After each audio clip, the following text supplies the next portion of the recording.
Back in Buffs locker room, 88-74. Buffs fall as they open up Pac-12 conference play down in Tucson tonight to the Arizona Wildcats. Head coach Tad Boyle joining us now from down in Tucson. Tad, we just went through the numbers here a moment ago. Those defensive numbers don't look great tonight, but let's get your thoughts on this one. Well, another opportunity lost, Mark. Arizona was better tonight. They deserved to win the game. I mean, there wasn't any question about that, especially, the way the first half ended. We let Akinjo drive through four guys and get a three there at the end. And we didn't do the little things tonight well enough, whether it was out of bounds under offense, whether it was spacing, in the second half against their switching defenses.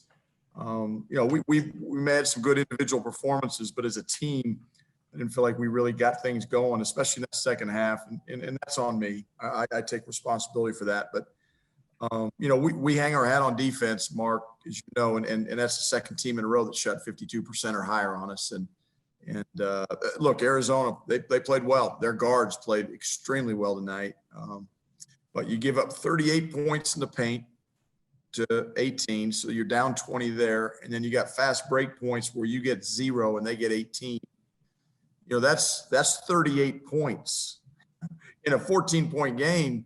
That if we even those tides a little bit, it's anybody's game. But we didn't do that, and so we knew in transition they're a very, very good, potent transition offensive team. And you get outscored 18-0. It means you're not running at the other end. I thought we got tired. McKinley got tired tonight. Maybe I got to use our bench a little bit more. I don't know, but look, Arizona deserved to win this game, Mark. Yeah, those defensive numbers, it's a little bit head scratching to me. I guess they did a good job of getting the ball in the paint, kind of working inside out against you guys, didn't they? They did, and and their ball screen, offense is good, and their bigs roll hard, and they duck in hard, and they got some low post scores. You look at their two posts coming off the bench, Ira Lee and Coloco, and they're 8 for 10 from the field, and Jordan Brown's going to get some, and Tabellis is a good player, he's going to get some, but man, those guys are getting everything around the rim. Now Ira Lee made a 15-foot jump shot. That's on me. That's on our scouting report. But Coloco didn't. He got everything at the rim. Ira Lee got 2 at the rim. We got to take those baskets away. And that's how you get beat 38-18 in the paint. I thought in the first half, we did a really good job of getting the ball inside to Evan. And I don't know what the first half numbers were in the paint, but I don't think we were down 20, that's for sure. I mean, we didn't do a very good job in the second half offensively. Again, it's on me.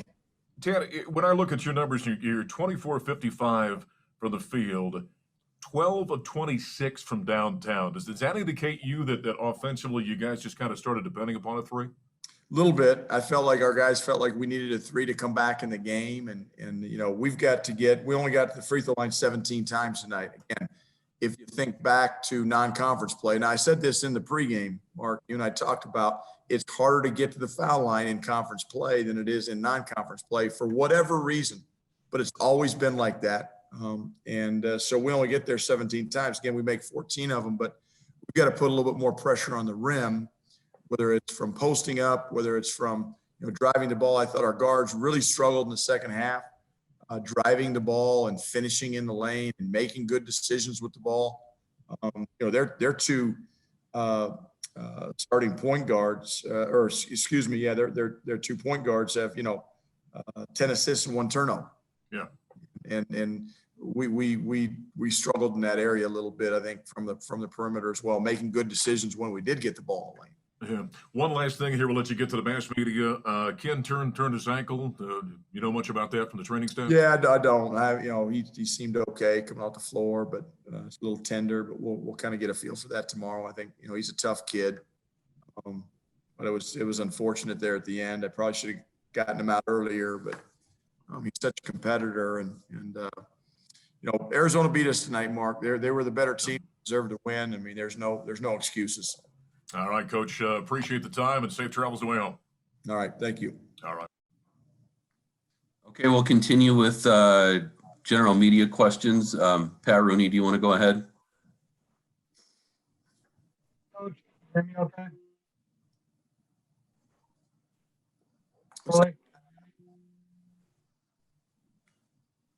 Pat, we're not getting you very well. If you have any issues, if you want to go ahead. Okay, Hart Pisani, go ahead. Hey, Coach. In terms of, Evan Batty was having a really fantastic game throughout the entire night. Early in the second half, he starts getting into foul trouble. How, pivotal was that, do you think, in the overall result for the game? It's big, Hart. There's no doubt about it. I mean, Evan's got to stay out of foul trouble for us to be as effective as we need to be. And you're right. He was getting in the flow. And I just, he's foul trouble has been part of his college career a lot. And he's got to figure out a way to stop fouling. And I know he's a physical player, and every night it's going to be different. I think about that Grand Canyon game, and it was an absolute bloodbath inside. Tonight, it wasn't. It was physical, but the whistle was a little tighter tonight. And Evan has to understand that. Now, I'll go back and look at the film. I don't know every foul. There was a good one or bad one. I'll get a feel for that. But, his foul trouble was a big part of tonight's game, I thought. Justin Guerrero, go ahead.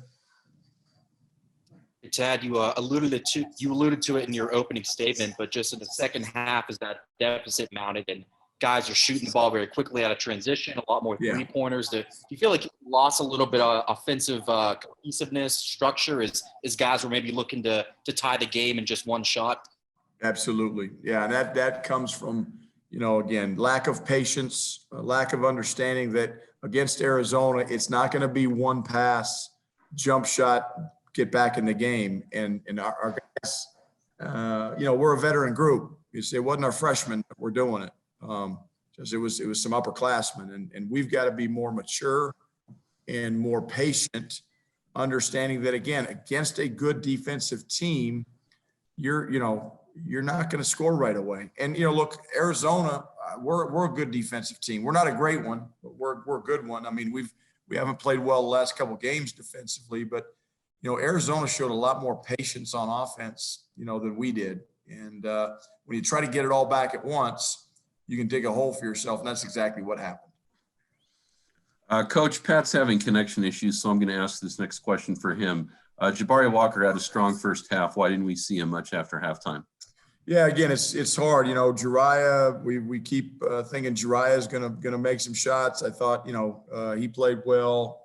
It's hard to play four post guys, Troy and Pat. It really is, and so I thought, Jabari played really well when he was in there. And sometimes it just gets down to, your belief in your upperclassmen. And, so it's just hard to play four post guys, in terms of, and get them all the minutes that you want to get them. And so, that's okay, Jake. That's it. Okay, Jake Shapiro. Tad, kind of along the lines of what you just said to Justin, the turnovers, maybe there weren't that many, but they came in bunches, and the fast break point kind of alluded to them. Is that just a case of you guys needing to play slower, or what's the adjustment that needs to be made there? Well, we got to play smarter, Jake, and for example, like they were switching, they switched from 1 through 5 there in the second half. And we prepared for that in practice. We were ready for that, but we didn't execute well. When McKinley's got a 5-man on him, we're trying to drive him. And our guys are standing at the free throw line extended. Well, their defender is right there in the gap, and there's nowhere for McKinley to drive. Those guys have to either get to the corner, or they've got to cut and get their man out of the gap to give McKinley some room and space to drive. We weren't doing that. We ran a play out of a timeout, coming over the top, and, we turn it over for a layup. Well, if they guard it like that, we're supposed to go to the rim and make them pay. Those are the little things from an execution standpoint that, we didn't do tonight, and Arizona did do, and they deserve to win the game because they executed offensively. We did not. They had patience offensively. We did not. They had good shot selection. We did not in the second half. First half, I thought our shot selection was very good, but second half it was atrocious. And I've got to do a better job as an offensive coach in the second half than I did tonight. Okay, Neil Welk, go ahead. Hey, Tad, real quickly, I know this one still hurts, but you've got 2 more league games on the road this week. How do you flush this one and move ahead? Well, you've got to, Neil, and that's we talked about that after the game, but we can't just flush it and not learn from it, and that's what tomorrow is for. Tomorrow is for learning from this experience tonight, as hard and painful as it is, and that's just part of it. But you can't just move on and not learn from the mistakes you made tonight. Our guys have to understand why we got beat tonight. They got to see why we got beat tonight. We as coaches have to, understand it so that we learn from it and get better from it. And again, that's what the college basketball season is all about, is you have to learn from your mistakes and learn from your losses. I felt like we learned from the Tennessee loss.